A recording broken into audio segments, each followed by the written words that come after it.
We have the lace first technique, and then we have the lace last technique. I will be explaining the difference between the two, which one I prefer, and how they both work.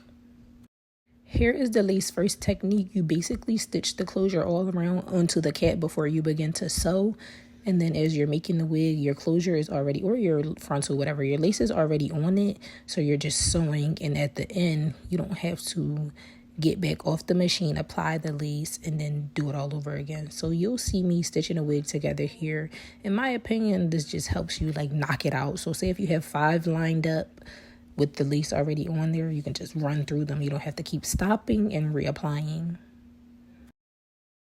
It's not really visible, but here I am applying my last track. So I will explain what the caution line is when you are doing the lace last once we get there. But I'm applying my last track all the way around the closure. This helps your lace stay in place, and also it'll stop your wig from ripping or falling apart pretty quickly, or your customers' wigs. Every time you're applying a track, you always want to reverse and go forward, like go back and forth to lock in the stitch.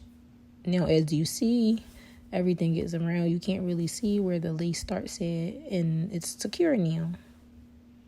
Once you have your lace secured and you have your security track placed, you go ahead and you cut out the cap underneath. That's how you get that scalp look for the middle part or whatever. You cut out your cap underneath and you reveal the lace. You always want to be careful and cut away from the lace so that you don't put a hole in it. And then this is basically what it looks like afterwards. And if you have any straggling threads, you cut them off. And the lace is secured, the wig is flat. Now I'm going to show y'all what it looks like when you do the lace last. So I stitched the wig together, but now I have to apply the closure. I skipped over that part, but the caution line is where you don't cross over where the track goes. So you're going to go ahead and you're going to place your lace just as you did before when you were doing the outline. You have to pin down all the sides before you begin to stitch, and then you'll see the stitch pattern that I use coming up inside this video. You need at least 6 T-pins in order to properly secure the lace.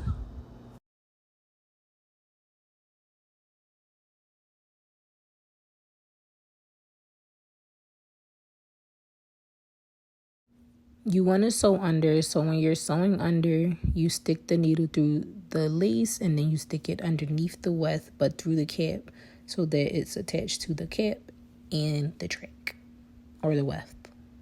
Like I need to drop a different, I'm right-handed, so I do everything from the right, but I do need to drop a detailed tutorial on exactly how to do this.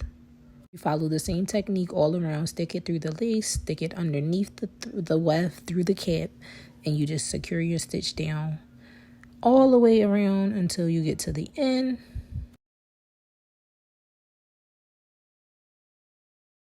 You do have to make sure that there are no lumps inside of the lace or there's no real big gaps, because then it will show up when you're like hot combing the wig, styling the wig.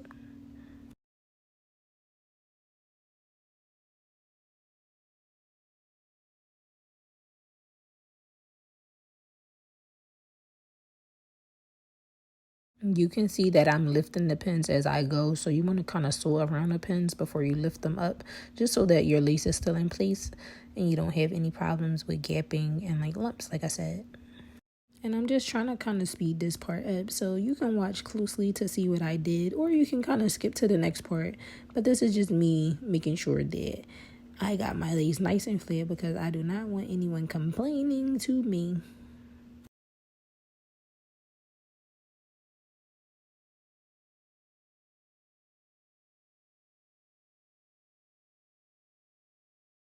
Now you see that my lace is beautifully stitched, making it a complete wig. And then you do have to go back in under the sewing machine to secure it. So you will be attaching the lace and the weft. It's just the same technique, but it's about what you're comfortable with and what you know how to do more.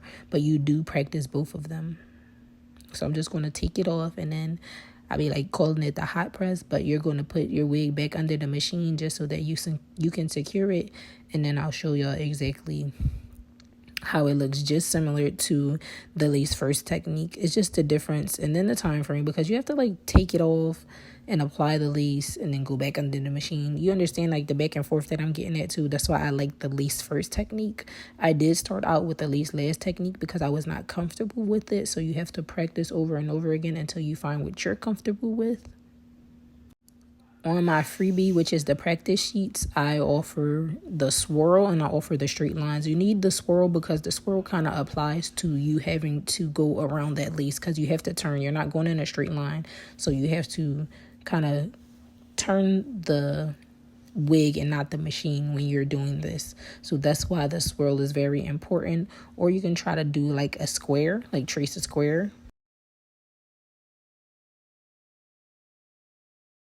And it's the same thing for both techniques. At the end, you just want to cut off that extra cap that's underneath the lace to reveal the lace so that you can do your baby hair and your styling. And you see, it's the perfect secured stitch.